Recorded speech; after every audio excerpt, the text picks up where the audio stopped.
สวัสดีท่านผู้ชมที่เคารพทุกท่านสำหรับวิดีโอนี้ข้าพเจ้าจะเล่าเกี่ยวกับการเตรียมความพร้อมของสหรัฐอเมริกาหรือว่ามันมีสัญญาณบางอย่างที่บ่งบอกว่าสหรัฐอเมริกานั้น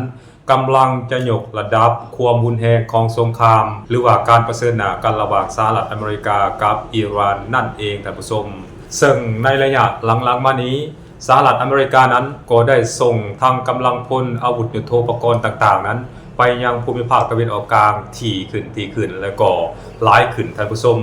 ที่สำคัญอีกอย่างหนึ่งก็คือสหรัฐอเมริกานั้นได้มีการส่งทีมแพทย์หมอหรือว่า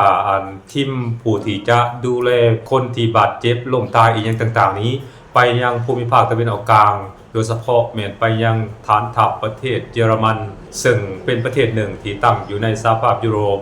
และฐานทัพดังกล่าวนี้ก็เป็นฐานทัพที่จะรองรับทหารที่บาดเจ็บก็ดีล้มตายก็ดีจากการสู้รบกันระหว่างสหรัฐอเมริกากับอิหร่านนั่นเองท่านผู้ชม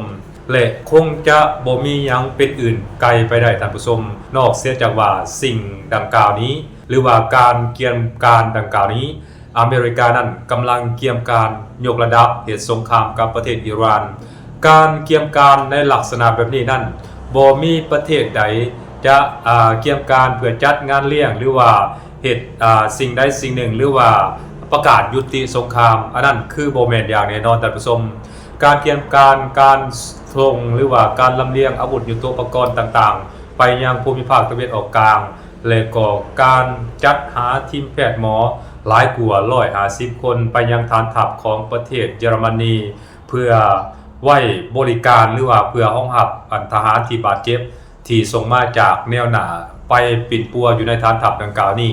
มันเป็นการบ่งบอกให้พวกเขารู้ว่าสหรัฐอเมริกานั้นแท้จริงแล้วแม่นกำลังเตรียมการเปิดศึกขนาดใหญ่กับประเทศอิหร่านนั่นเองท่านผู้ชมบ่มีที่ท่าว่าสหรัฐอเมริกานั้นจะ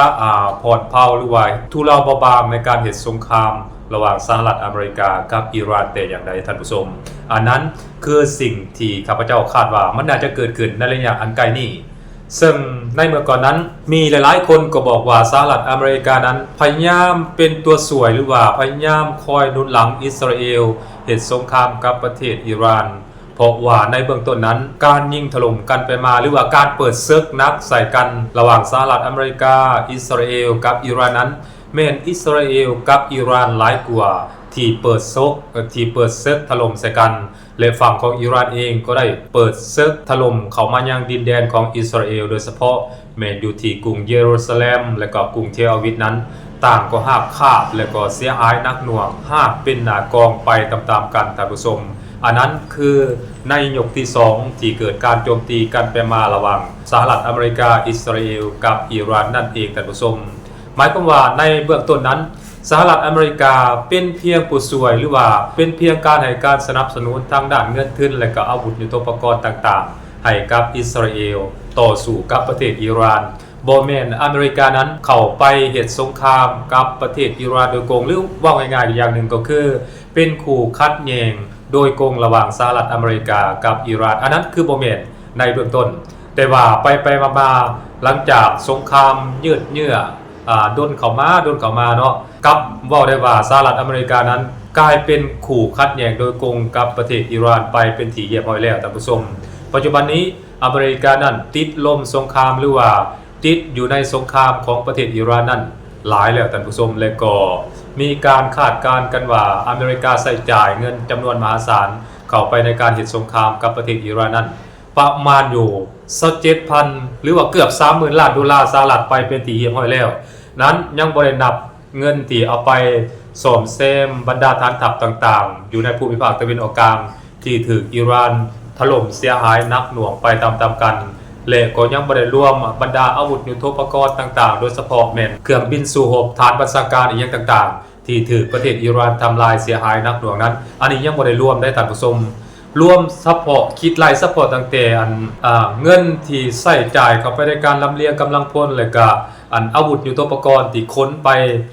ต่อสู้หรือว่าโจมตีประเทศอิหร่านเท่านั้นได้ 27,000 หา 30,000 ล้านดอลลาร์นี่เห็นบ่ท่านผู้ชมเงินของสหรัฐอเมริกาใช้จ่ายเข้าไปในการเหตุสงครามกับอิหร่านในระยะเวลาจ่อๆนั้นใช้จ่ายเป็นจำนวนมหาศาลท่านผู้ชม ถ้าว่าสงครามนี่ยังลากยาวต่อไปแน่นอนแหละสหรัฐอเมริกานั้นจะติดลมสงครามอยู่ในประเทศอิหร่านอย่างแน่นอนและสิ่งนี้อเมริกาภายใต้การนำของโดนัลด์ทรัมป์นี้ก็คงจะคิดว่าถึงเวลาแล้วที่จะเผด็จศึกหรือว่าจะเขาเอ่นว่ายกพลขึ้นบกและก็โจมตีประเทศอิหร่านขนาดใหญ่เพราะจะเห็นให้อิหร่านนั้นบ่สามารถรับมือกับการโจมตีขนาดใหญ่ของประเทศสหรัฐอเมริกานั้นได้และที่สำคัญมาฮอดเวลานี้อิสราเอลนั้นได้ถอยไปอยู่เบื้องหลังแล้วท่านผู้ชมบ่แม่นคู่ขัดแย้งกับประเทศอิหร่านโดยโกงอีกต่อไปแล้วคู่ขัดแย้งระหว่างสหรัฐอเมริกาอิสราเอลกับอิหร่านนั้นแต่จริงแล้วมาฮอดปัจจุบันนี้มันเป็นคู่ขัดแย้งระหว่างสหรัฐอเมริกากับอิหร่านโดยโกงแล้วแต่ว่าผลประโยชน์ที่ได้นั้นบ่แม่นสหรัฐอเมริกาได้ท่านผู้ชมแม่นผลประโยชน์ของอิสราเอลแบบเต็มๆนั่นแหละอิสราเอลได้ถอยไปอยู่เบื้องหลังอิสราเอลบ่เสียกำลังพลบ่เสียอาวุธยุทโธปกรณ์และก็บ่ได้กับประเสริฐหน้าโดยกงกับประเทศอิหร่านแต่ว่าปล่อยให้สหรัฐอเมริกานั้นเข้าไปเป็นคู่ขัดแย้งกับประเทศอิหร่านโดยกงไปเป็นที่เรียบร้อยแล้วและโดนัลด์ทรัมป์ในเมื่อก่อนนั้นก็มักออกมาประกาศว่าสหรัฐอเมริกานั้นจะบ่เข้าไปเป็นคู่ขัดแย้งกับประเทศอิหร่านโดยกงและสหรัฐอเมริกาจะบ่เข้าไปเขาเอ่นว่าติดลมสงครามหรือว่าติดลมสงครามอยู่ในประเทศอิหร่านนั้นเป็นระยะเวลานานอเมริกาจะเข้าไปเพียงบางครั้งบางคราวและจะให้การสนับสนุนประเทศอิสราเอลเท่านั้นอเมริกาจะบ่ถลำตัวเข้าไปติดลมสงครามอยู่ในประเทศอิหร่านแต่ว่าไปมาเป็นใดๆท่านผู้ชมมาฮอดเวลานี้อเมริกาโง่หัวบ่ขึ้นเนาะโง่หัวบ่ขึ้นถือว่าติดลมสงครามอยู่ในประเทศอิหร่านไปเป็นที่เรียบร้อยแล้วและสิ่งที่สหรัฐอเมริกากำลังเตรียมการอยู่ในเวลานี้นั่นบ่แม่นการเตรียมการเฮ็ดงานกฐินบ่แม่นการเตรียมการเพื่อเฉลิมฉลองผลสำเร็จอันใดอันหนึ่งหรือว่าชัยชนะอันใดอันหนึ่งแต่กำลังเตรียมการที่จะเฮ็ดสงครามครั้งใหญ่กับประเทศอิหร่านนั่นก็ว่าได้ท่านผู้ชมคืออเมริกาปัจจุบันนี้ดังที่ข้าพเจ้าได้กล่าวไว้เบื้องต้นนั่นแหละได้ขนอาวุธยุทโธปกรณ์ต่างๆเข้าไปยังภูมิภาคตะวันออกกลางนี่หลายขึ้นอันนั้นมันก็เป็นสัญญาณบ่งบอกว่าอเมริกากำลังเตรียมการเฮ็ดสงครามกับอิหร่านอันที่2มาอเมริกาได้ขนกองทัพแพทย์หรือว่ากำลังแพทย์หมอนั้นไปประจำการอยู่ฐานทัพในประเทศเยอรมันอยู่ในยุโรปนั้นซึ่งฐานทัพดังกล่าวนี้จะเฮ็ดหน้าที่อำนวยความสะดวกหรือว่าห้องรับกำลังพลหรือว่านายทหารของสหรัฐอเมริกาที่ไปสู่รบอยู่ในแนวหน้าก็คืออยู่ในตะวันออกกลางก็คืออยู่ในประเทศอิหร่านนั่นแหละท่านผู้ชม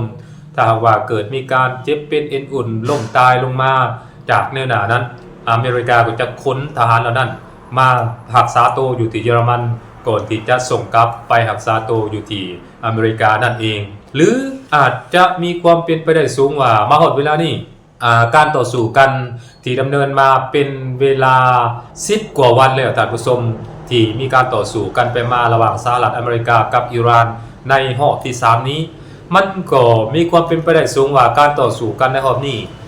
กองทัพและก็กำลังพลของสหรัฐอเมริกานั้นน่าจะมีการบาดเจ็บล้มตายเป็นจำนวนหลายเพราะว่าอิหร่านนั้นก็ได้ยิงถล่มบรรดาฐานทัพต่างๆของประเทศสหรัฐอเมริกาที่ประจำการอยู่ในภูมิภาคตะวันออกกลางนั้นถึง11จุดด้วยกันและแต่ละจุดนั้นก็เสียหายนักหน่วงไปตามๆกันได้ท่านผู้ชม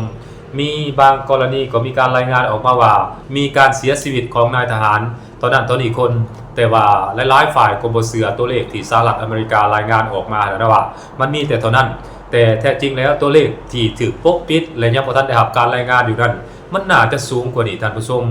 และน่าจะถูกลำเลียงส่งไปยังประเทศเยอรมนีอย่างแน่นอนเกี่ยวกับตัวเลขที่สูญเสียในตะวันออกกลางเวลานี้เพราะฉะนั้นการลำเลียงหรือว่าการส่งทีมแพทย์หมอมายังเยอรมนีนั้นก็อาจจะมีความเป็นไปได้สูงว่ามาปิดปัวหรือว่ามารักษานายทหารหรือว่ากำลังพลของสหรัฐอเมริกาที่ถูกบาดเจ็บหรือว่าล้มตายจากการสู้รบกันอยู่ในแนวหน้าและก็ถูกโจมตีจากฝั่งของอิหร่านนั่นเองท่านผู้ชมและที่แน่ๆอเมริกาน่าจะคิดการใหญ่น่าจะเตรียมเปิดสงครามรอบใหม่กับอิหร่านอย่างขนาดใหญ่อย่างแน่นอนท่านผู้ชมสบายดี